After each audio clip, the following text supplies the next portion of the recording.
Broadcast is now starting. All attendees are in listen-only mode. Hello, hello, hello. Welcome to CPA Academy. My name is Lady Maya, and I'm happy to welcome you in today's webinar series on Diversity and Inclusion 101. And today's conversation is Starting Young. Our presenter today is Jina Etienne. And before we get started, I want to go through some housekeeping items and do some technical checks to make sure everything is working. First, if y'all don't mind going over to the GoToWebinar Questions panel, which is located on the right-hand side of your screen, please let me know that you can hear me and see the slides on your screen, and feel free to let me know where you're listening in from. If anyone is having any technical trouble, please let me know in that questions panel. Please keep in mind that there are quite a few of you today. Great turnout, and I'll do my best to get around to each of you as quickly as I can. All right, let's see. Hello from Colorado, Manhattan Beach, California, Virginia, Maryland, Alabama, Phoenix, Louisiana, Minnesota. All right, hello, hello, everyone. Now that I know everything is working, let's go through some housekeeping for some credit. This is a 1-hour webinar and qualifies for 1 CPE credit. The way you earn that credit is fairly straightforward. Just stay logged in for 50 minutes of our allotted time and answer the poll questions. We'll have a total number of 4 polls during today's webinar.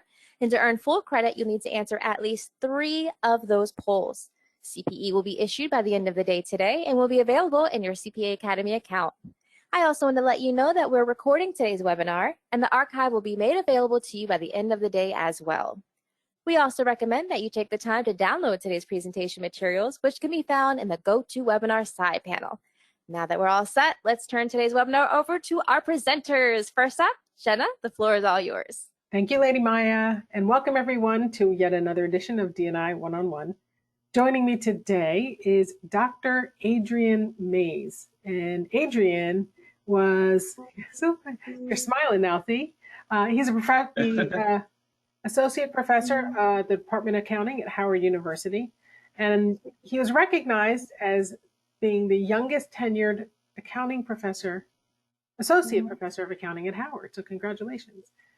And, you know, you all recognize the name Howard University, of course, because of our vice president.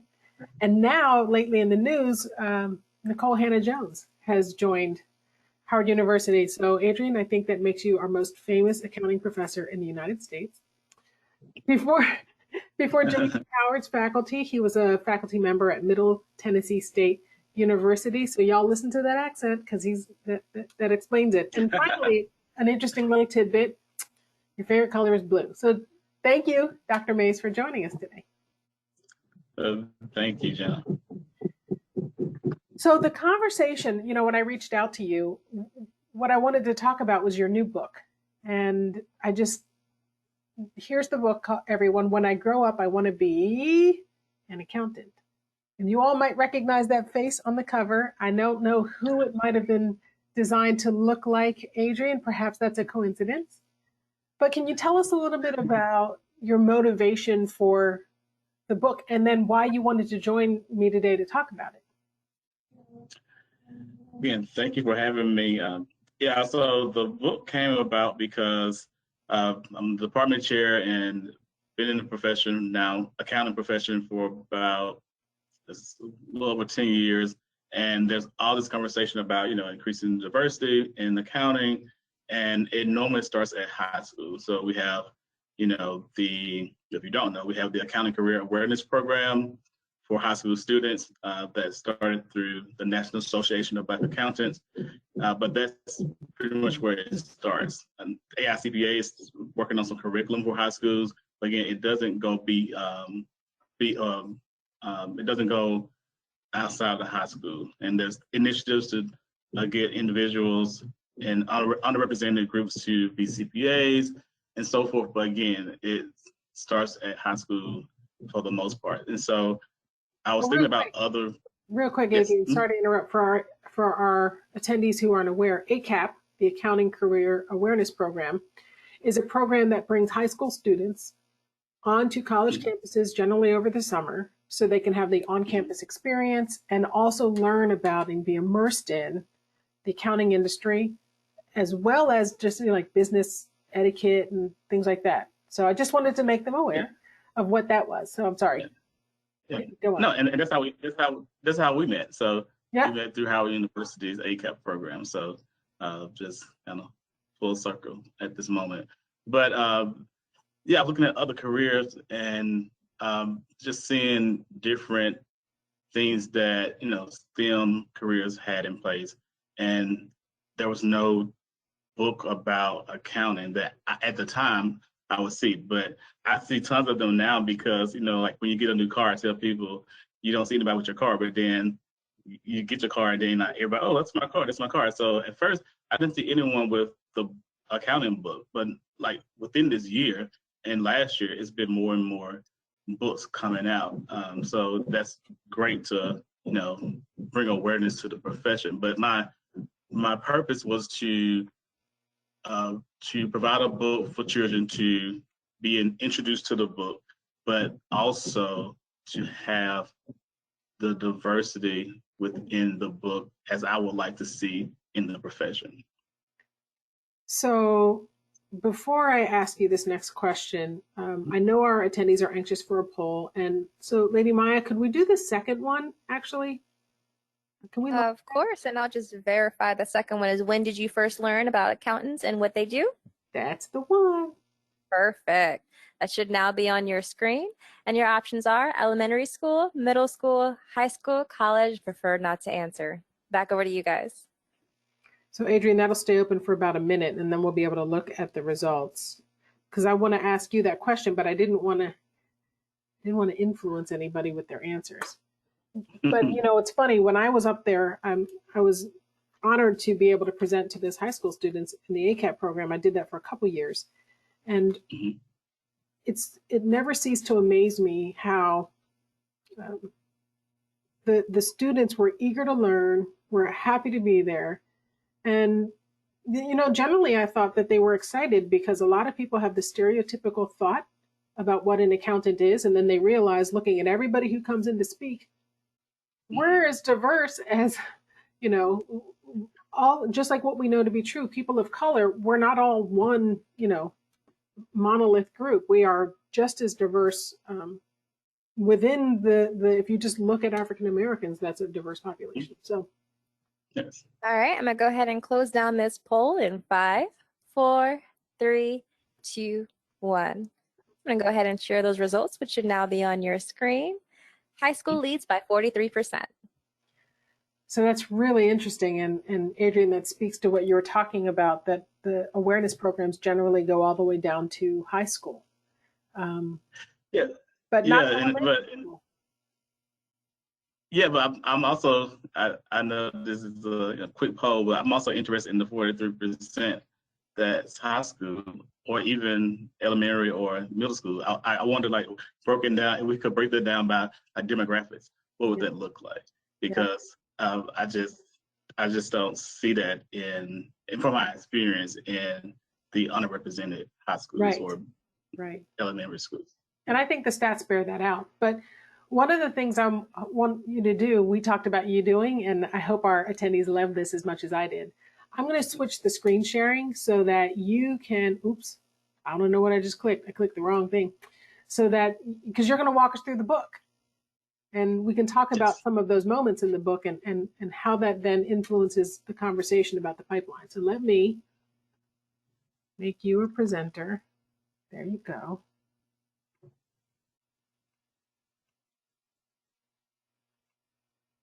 Did it work? Yay! There it is. Yeah. So if you want to walk us through the book, and then I'll ping you from time to time as the questions come in. Yes, I'm not going to read it to you, but I will just flip through it so you can see and discuss some of the items in the book. So, of course, this is the cover of the book. It was written by me. So again, it's not a story per se. It's just an introduction of what you can do to be aware of accounting. And again, it's all about also the diversity of the illustrations in the book. Speaking of illustrations, it was illustrated by Rashonda Perriman.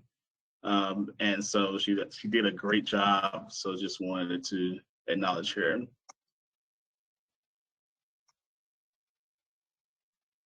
dedicated the book to all the future accountants. And again, I've read this book several times to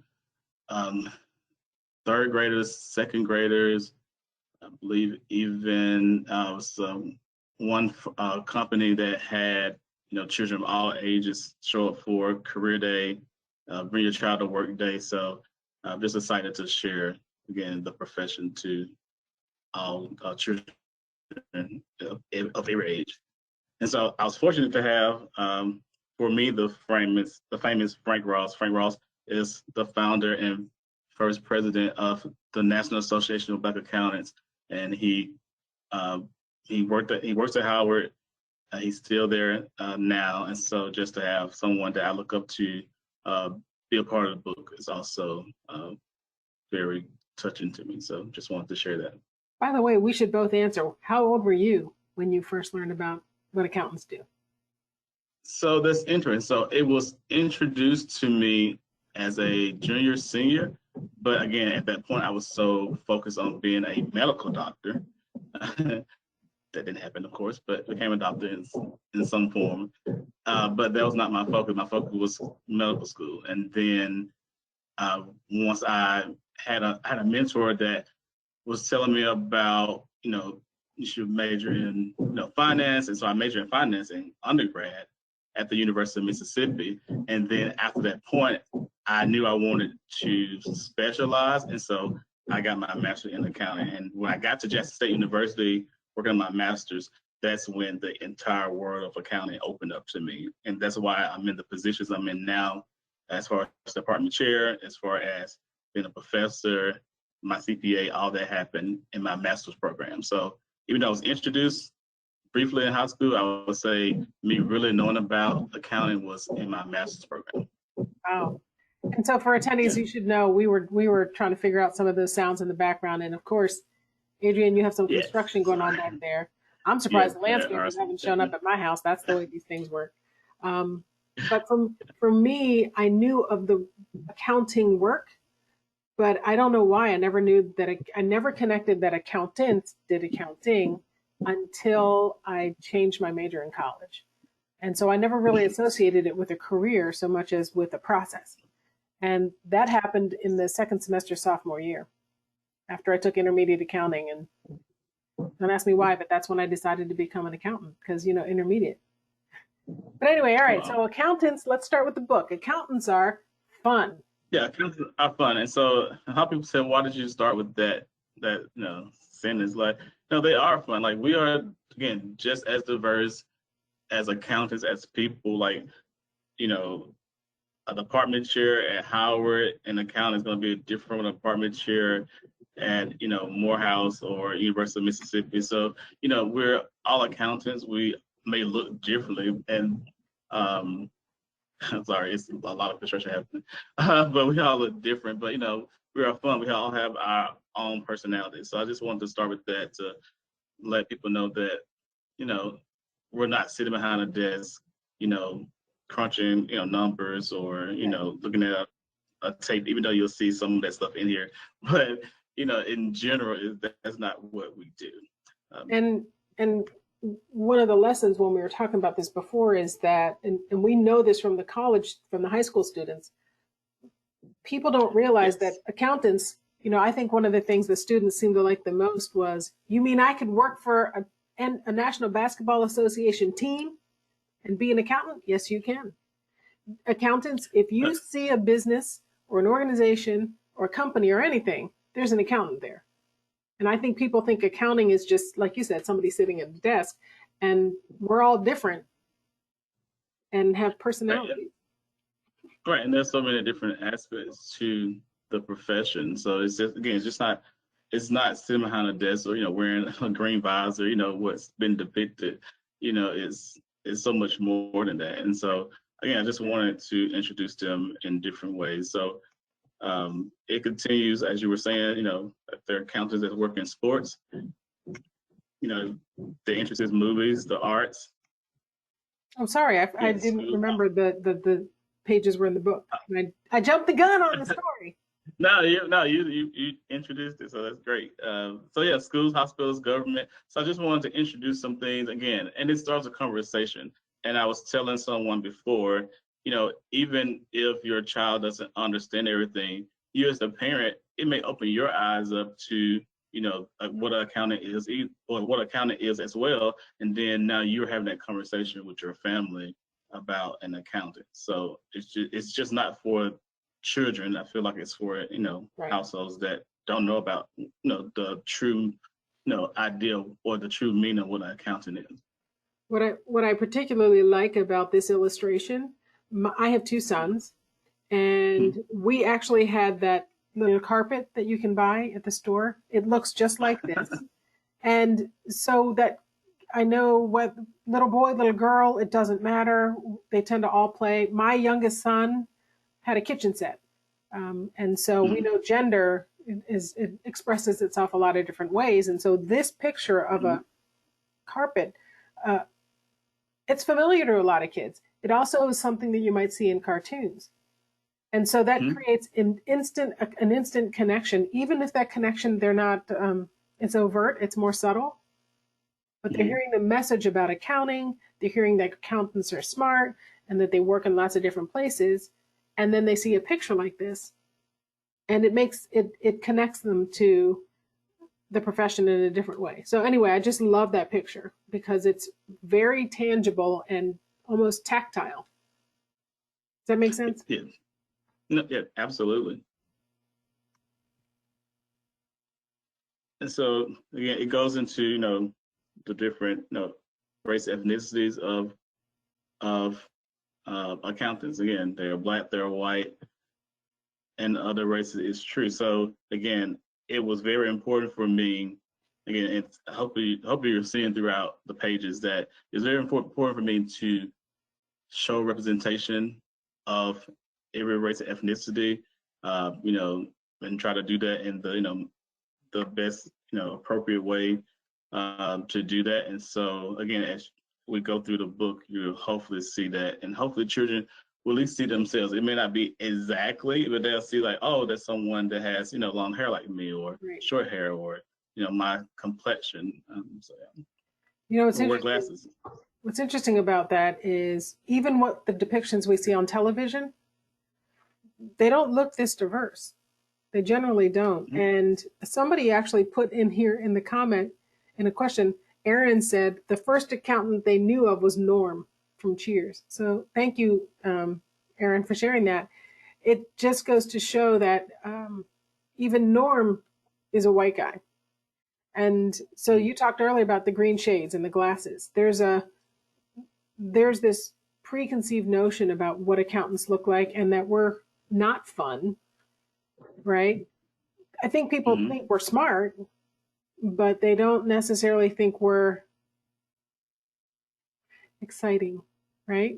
And we know accountants have all the different personalities that the human race has. And so the fact that we get defined by our profession is a bit unfortunate. So I think showing pictures like this are very powerful because that means every child can see themselves or their family in this book. Right, and as you mentioned, like Norm was an accountant. I remember our conversation about the cartoon that someone's was it? I can't think of the show. Someone mom was an accountant. Oh, Arthur. Arthur, yes. And so but even like I feel like I need to go back and watch some shows because at the time I didn't even pick up on those things that I remember Norm being an accountant, but I didn't pick up on that. Yeah. Arthur's mother was an accountant. So, yeah. But again, how they were depicted also, as I think back on it, they were, just boring, boring or appear to be boring individuals doing, just random tasks. So, the reason I remember and the reason I knew, so my sons loved Arthur. I actually love Arthur. DW was my favorite character. Buster was my husband's favorite character. The mother, the reason I knew she was an accountant is there was one episode where Arthur kept bugging her for something and she's like, it's tax season. It's tax season. I can't. It's tax season. And I thought, aha, I knew I could relate to this woman. Anyway, that was the only reference to her career. And so if you didn't know what tax season meant, you still wouldn't have Mm-hmm. known she was an accountant. So.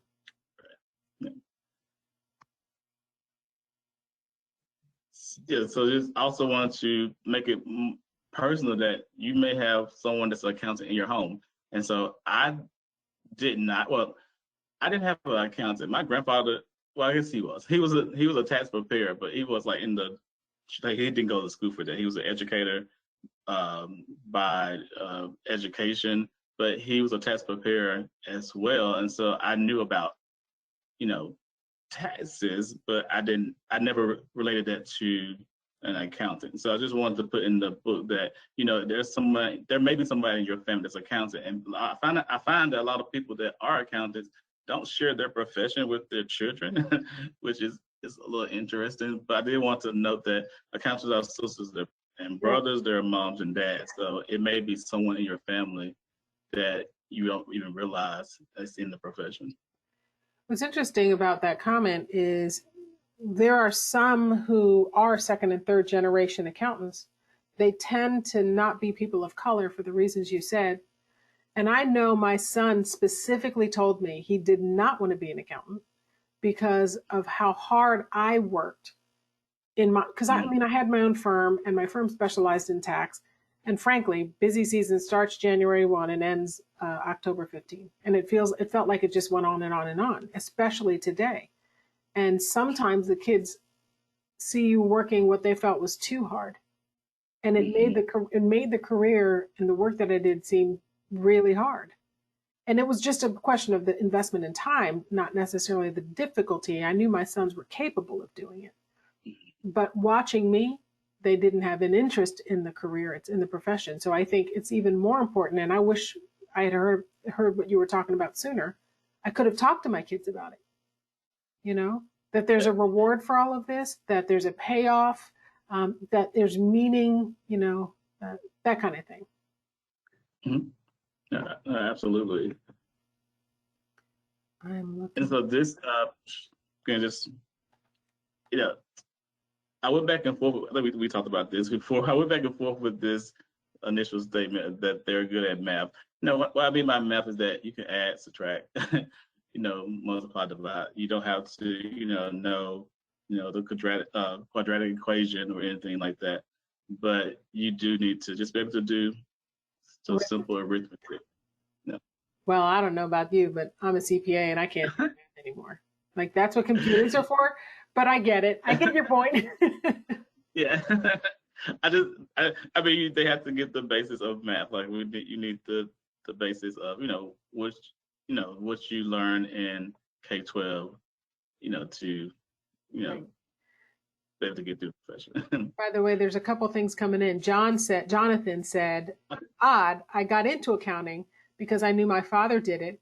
And in high school, I took it as an elective and just clicked with it. Oh, I get the click with it part, but they didn't teach that I know of. They didn't teach accounting in my high school. Look, they might have, but clearly I wasn't paying attention. Yeah, I remember, again, it was like 3 or 4 people, maybe 5, and the accountant was my high school's accountant, and she was she actually just recently passed away. She's an older Caucasian lady, but at the time she seemed older to me, and she just passed away. She may have been 100 and something. But did you say she seemed like she was 100 to you? No, it's not. She was old. She seemed older at the time, but I think she just passed away. Like, I think she may have been 100 and something when she passed away, like a couple of years ago. Got it. Yeah, but even then, like what I saw was her sitting near the principal office in her office every day. Like I didn't see her do anything else. Like she was at that time glued to a ledger. It appeared to be when I reflect back on it. So it just wasn't. I wish I just would have took the class. Just hey, I got the extra time and I can take the class. And again, that may open up the door. But I was like, the students that are in the class are my friends that are Caucasian, and she's a Caucasian woman. It's like it just doesn't. It wasn't. It didn't. I didn't feel like I fit into. I didn't see anyone look like me take the class. So again, I think representation matters, but I should have just maybe sat in and took the class. You know, on this one that says accountants look like me, I'll admit that for me, so I graduated college. Don't anybody hold this against me because now I'm showing my age. But I graduated college in '89. And when I started, I actually didn't see a lot of representation in the profession, and I went straight into public accounting. I went into Ross. So I went into one of the biggest firms, but there were only a few of us. And by us, I mean people who were of color. And so when you said accountants look like me, I actually felt like they actually didn't look like me, and that I had to, I did the strategy that we call, people come to understand, is covering and code switching.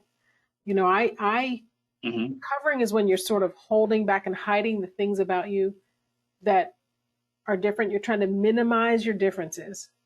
So really to assimilate into the group so that you're not excluded, you're not isolated, that people will accept you more. And then code switching is where you might wear your hair differently, or you might talk differently. Like it might be, I only talk about music that I think my colleagues can relate to. So if I like rap, I don't talk about it at work because I hide that, or I talk differently when I'm around my colleagues. I'm guilty of having done those things in my career because accountants did not look like me. And it wasn't until I was much further along in my career that I felt comfortable that, no, I'm an accountant and they look like me because I'm an accountant. Like there was a whole mental switch that had to go on in my head. I don't know if you felt that way in your career. Yeah. So even when I considered being an accounting major in undergrad, because I finished undergrad in 3 years and I was going to stay an additional year to, I was like, have an additional year. I'm about to finish early. Let me, get more focused. I was going to double major and it's going to be accounting. And when I started taking my other accounting classes, I didn't see anyone that looked like me. And I did not have a person, I did not have an African-American teacher in undergrad. And so when I did get to Jackson State for my master's, it's like, that's what was there. Like, that's all I saw. Like, there was, other, races, ethnicities as well. But the majority of my faculty, my professors were African-American. I was like, oh, wow, like, and they're CPAs and they're, they have PhDs. So it was just this whole world that opened up. So like, yeah, they did look like me. You. Just gotta, yeah. The accountants used to look like you. Now that you mention it, I went to American University, and I don't remember there being another person of color in my accounting, in all the accounting classes that I took. There might have been, but I can't recall right now. And I don't recall having any professors of color, any, not just Black, any color. Now that was the school. The school wasn't particularly diverse. I know it's changed and come a long way since then. But when you talk about that, this accountant looks like me goes all the way back to what you were saying before. It goes back, even in college. But now you're saying high school, and now we want to say kids, little kids. By the way, we probably should do a second poll because I know people are itching for one. Lady Maya, can we do the third one about the children's book? Okay.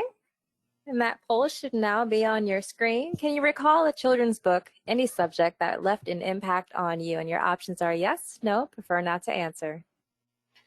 So I wanted to ask this question because we're talking about a children's book having an impact and creating some awareness. And I'm thinking back to myself, did I ever have a book as a child where I had that effect? And so I'm curious if other people feel the same way. Well, how about you, Adrian? I can't recall anything, but I do have a story. Frank Ross, I mentioned him earlier, right in the forward. I recently interviewed him, and he was telling me about his granddaughter, that the teacher gave her a book about science, I believe it was, like maybe, I don't know what grade, maybe second grade, first grade, second, third grade, whatever.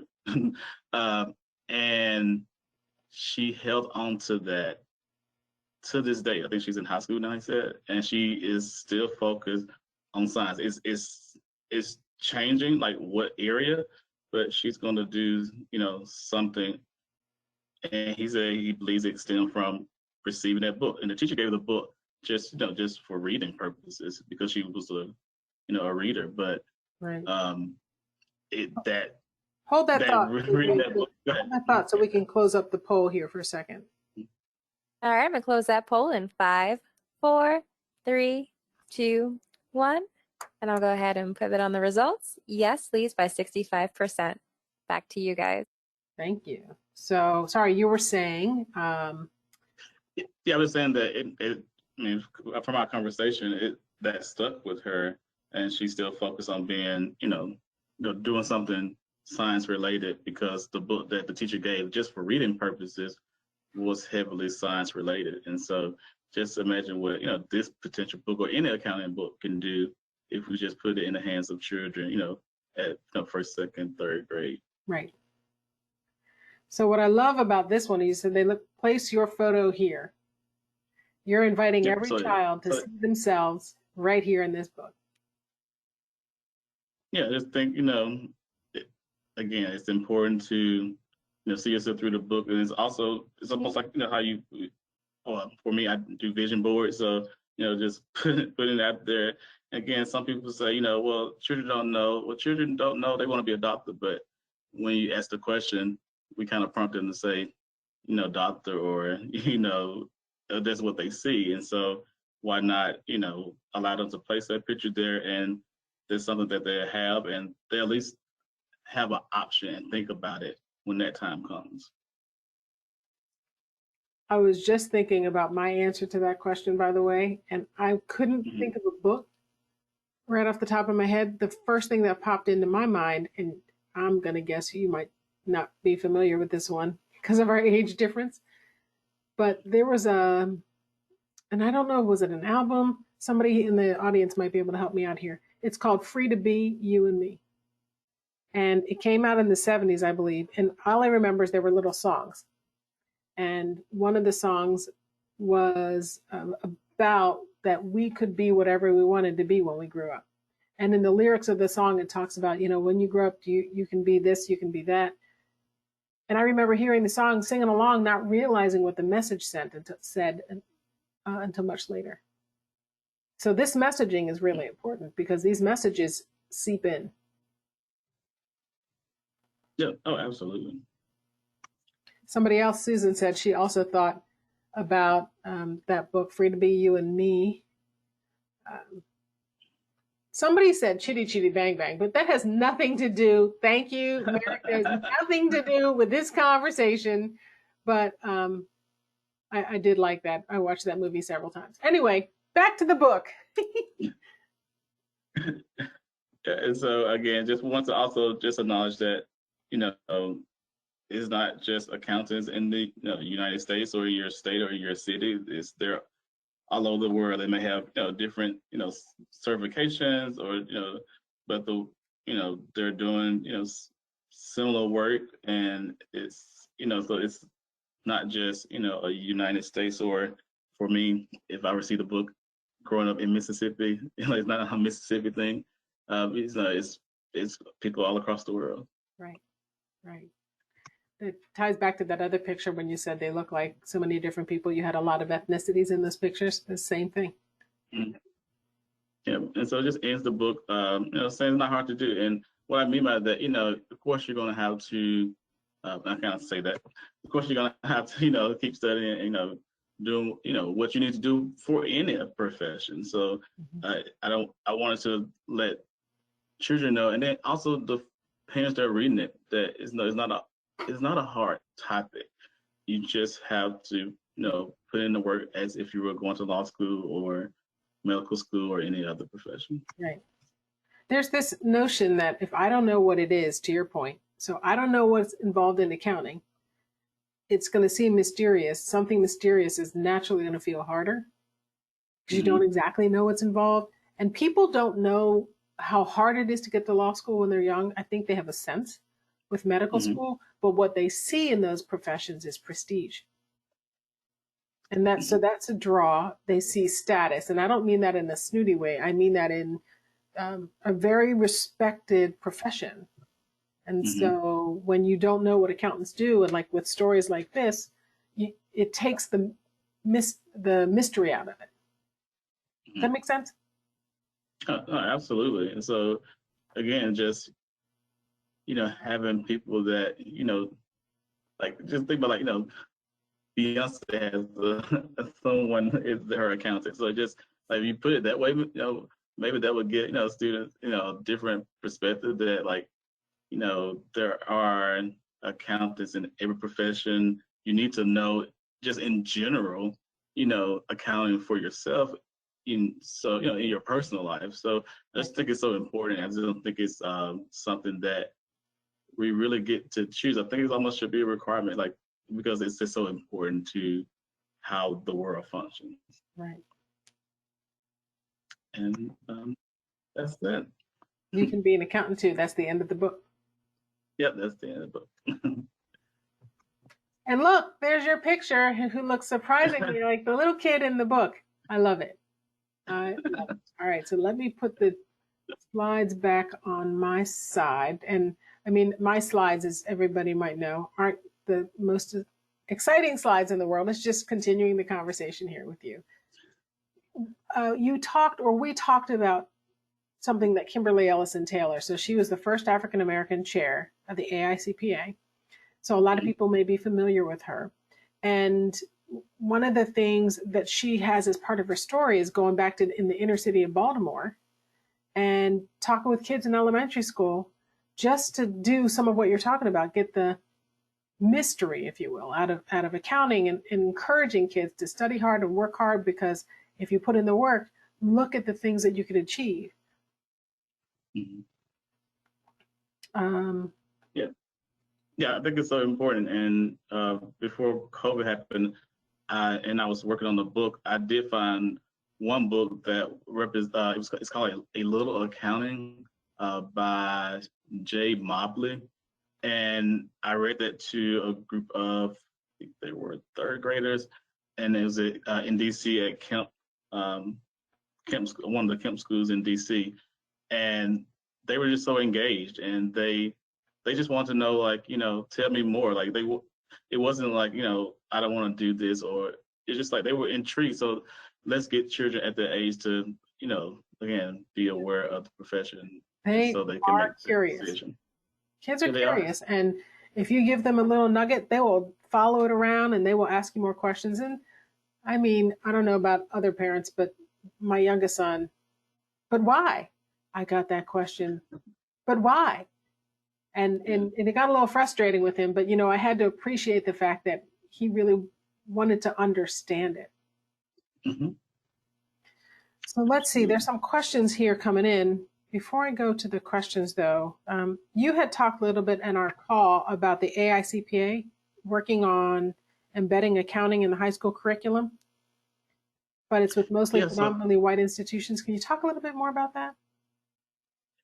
Yeah, so they have some curriculum. I believe it's maybe 10 schools now, and they and the schools can adopt the curriculum, and then they can, some universities will accept it as a credit, depending on the agreement, and the credit amount varies. But the schools that are listed, the high schools that are listed, are predominantly white, and the universities that are listed are predominantly white. So, so I'm looking at the curriculum right now for our Department of Accounting to see, can that be something that we are able to accept. And also, they presented to us for AICPA and to NABA. So hopefully that we can, get that curriculum spread across those predominantly, predominantly, so I say non-white institutions, to and high schools, to have that similar agreement. It's interesting, some of the acronyms that are out there: PWI, predominantly white institution. Yeah. HBCU, which is historically black college or university. There's MSI, minority serving institutions. So there are a lot of different classifications for some of these college programs and college schools and colleges and universities. And I think some of those classifications matter because when you, and I would invite our attendees to explore that a little further, because if you hear about this program, you might get excited.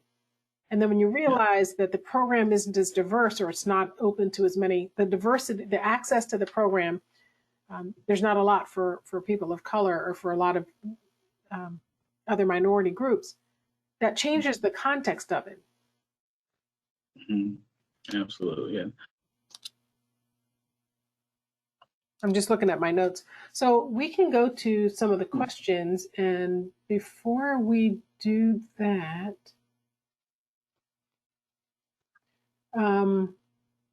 let's do the first polling question. It's just sort of a random question, but let's do that question now. All right, and that poll question should be on your screen. It says, what is your level of involvement with D&I in your organization? And your options are listed: responsible, support, participate, interested, prefer not to answer. Back to you guys. I wanted to ask this question, and I thought of asking it at the top, because depending on your role, you might see different ways to use actually this book. You talk about it, Adrian, as a children's book. And then you also kind of slid in there that parents reading the book, it might create awareness for them, because if this is the first time they also have heard about accounting, they're learning something too. So is there an opportunity just for those who are in business today? Because we know that people who attend these programs on CPA Academy come from across the business spectrum, whether it's government, nonprofit, working in law, working in tax, working in accounting firms. We are all working in communities. And so is there an opportunity, depending on our role, to bring that back in? And so we'll come back to that. I know we're over time on the poll, so let's see what the results show. All right, I'm going to close that poll in 5, 4, 3, 2, 1. And the results are now on your screen. Interested leads by 48%. 13%, 16%. So I love these responses. I see 10% say they're responsible, 13 serve on some kind of a program. And then so those who participate and those who are interested, that means they're engaging in some way. Even if you're just, I'm going to say interested, so you're not formally participating in a program, that interest is critical, because looking for books like this, supporting and sharing books like this, it could mean, for example, if you're participating in an employee resource group, maybe what you want to do is an outreach program where your BRG or your ERG decides, we're going to go to a local elementary school and try to raise awareness. So leveraging books like this, and you were talking about that there are other books. So I'm not trying to sell your book, but that looking for resources and tools like this can be really useful, because it's one thing for us to just talk about it as being interesting, but last I checked, just because adults say something interesting, kids don't go, oh, well, okay, thanks. And then they just agree. No, absolutely. And yeah, there's several, like I'm writing each one down. I purchased each book. I've been finding, as you purchase books on, Amazon, then they give you more related books. So I think I found maybe 6 now. And so I'm trying to create like a library so I can share, the author and their book, and read it myself and give comments about it. So there are resources out there, and I encourage more resources to be out there. But the poll had me to think of my level of, it made me think of like, what is diversity? And so I didn't want to like take over, but I was like, what is diversity? So when I saw the question, I thought about, for me, diversity means, race, ethnicity, it means gender, it means, LGBTQ, it means all these things. So I was like, well, I do some diversity survey at different levels. And so I just thought like, okay, I wonder what is diversity to people. Right.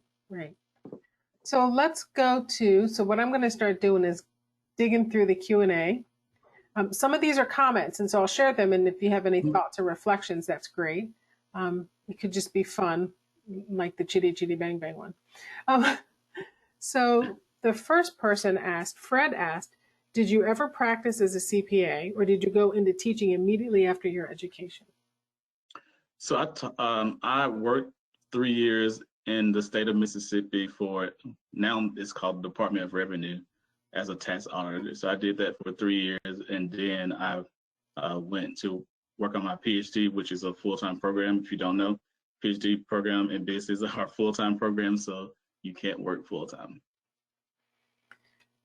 This one is just saying that, so I think it's Alicia said that her kids told her the same thing my kids said. Mom, you work too hard. So it's a funny comment, but I do think that there are many of us, especially in public accounting, where we do have a busy season. Our kids see our stress and our kids see the level. And so, what you taught me just in this conversation is that I wish I had shared with them that it's more than working hard, that there's a lot of reward to my career. And part of that reward is the lifestyle we're living, that kind of thing. So Nancy says, it's great to mention industries and areas where accountants work because many people equate accounting only with taxes. Yeah, so that just a quick thing. So I recently just had to get over that. When people would ask me that, I didn't know how to respond because I kind of took offense to it at one point. I just got over that because like that's not all we do. Like some people are, that's their tax area. I mean, that's their area is tax. But I just got over that recently, so that's interesting. And it's funny because a lot of people, their only interaction with somebody who does things financial is their tax preparer. And so it makes sense that people would equate taxes to accounting because it's related to money. We know that there is a disparity. I actually did a webinar, I think it was at the end of June, with a gentleman who has a wealth management company, and most of their clients are white, and they're intentionally trying to improve and support the minority communities, not just African American. The problem is the industry focuses on, most of their clients are asset-based. So if you don't have assets already, then it's hard to get a financial advisor to work with you, but it's a catch-22. I need a financial advisor to get the wealth. So most African Americans, or minorities, or people know their tax preparer. And maybe that they know about the bank. So the teller is an accounting person, even though that's not necessarily true. So I think that was a really good comment, actually. So thank you. See what's next. My dad is an accountant, so am I. My kids are not interested. So sad, but I love it. Thank you, Susan. And she said that they had accounting as an elective in high school. So there's several.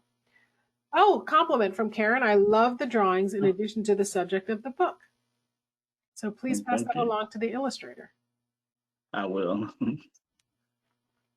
So Zoila says the distinction between accountant and CPA should be addressed. And so I'm not sure if Zoila is referring to the book or just that our dialogue in the profession should differentiate it. But I see that you didn't put CPA in the book. You focused on accountant. Any particular, did you think about that, or was that on purpose? Yeah, it's on purpose because I don't want to just diminish the account. Like there's people that don't have the certification, and that's absolutely fine.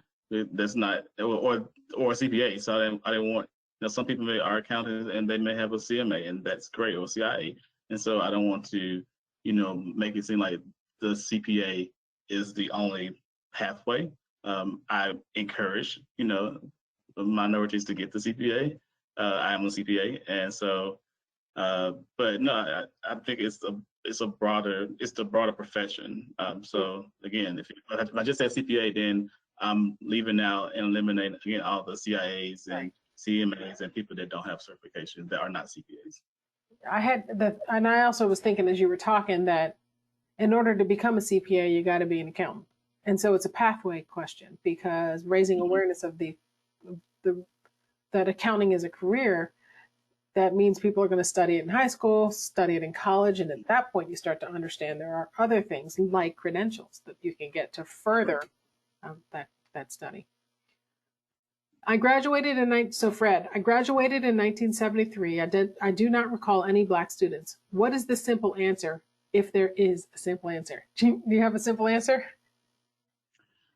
Well, I wasn't born in 1973, Okay, but fine. but again, from my experience, being in college, the accounting classes I took, I don't remember accounting person in there. And when I reflect back on it, one person from my high school actually majored in accounting at the same university. We just went in the class. So, but even then, I don't remember many African Americans graduating, with their CPA. So I don't know the answer to that question.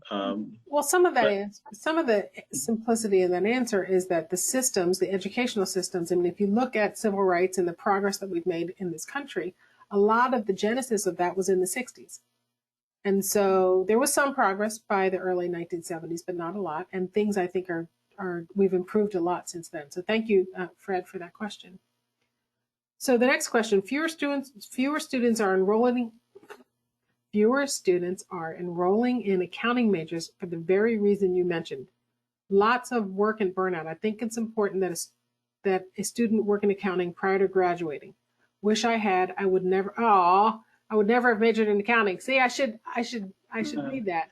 And so also, well, I'm answering both questions. I just thought of something. So even like the National Association of Black Accountants, it wasn't founded until 1969. So you're talking about 1973, and so even at that time, it was 100 CPAs, at the time, African American.